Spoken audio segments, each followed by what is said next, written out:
Hello, welcome back to the channel. Today we'll be helping you size yourself properly for the right belt length. Belts come in all shapes and sizes, but not every shape and size might fit you. Before buying a belt, you should take a tape measure and measure around your waist. The circumference of your waist is the exact belt length you need. For example, if your waist is 32 inches around, then you should get a belt that fits size 32.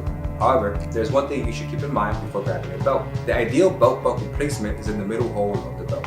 That is, if you were to measure the belt from the tail end of the buckle to the middle hole, you should measure 32 inches long. Do not measure the belt from the tail end of the buckle to the other end of the belt. This will give you a smaller size and won't fit you properly. Everyone goes up and down in weight. No one can stay the same all year round. Therefore, if you use the middle hole as a standard position for the belt buckle, it gives you a few inches plus or minus for those days where you either eat a big meal or wake up a little lighter than usual.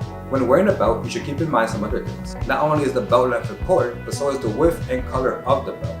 Dressy outfits are usually accompanied by a thinner belt, compared to casual pants that are always accompanied by a thicker belt. Some rules are meant to be broken, but they'll go on and break your belt loops. A casual pant can be worn with both a thin belt and a thick belt. However, if you're wearing dress pants, stick to a belt that's a lot thinner so your belt loops don't break. The color of your belt also matters. The rule is match your belt color to the color of your shoes. For example, if you have on brown shoes, you should wear a brown belt. Ideally, you want the belt and the shoes to match perfectly, but this isn't always possible. As long as your belt is around the same color as your shoes, you're okay to wear. Mixing belt colors and shoes can be frowned upon, but it has its exceptions.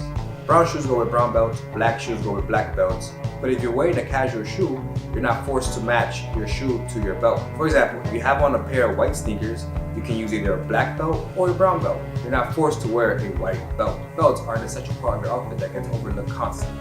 Wearing the right color, size, and length of your belt can make or break your outfit. Especially when dressing up, you don't want to wear the wrong belt color or width because it will throw the whole outfit off balance. Making sure you buy the right belt will ensure you are comfortable and looking good at all times.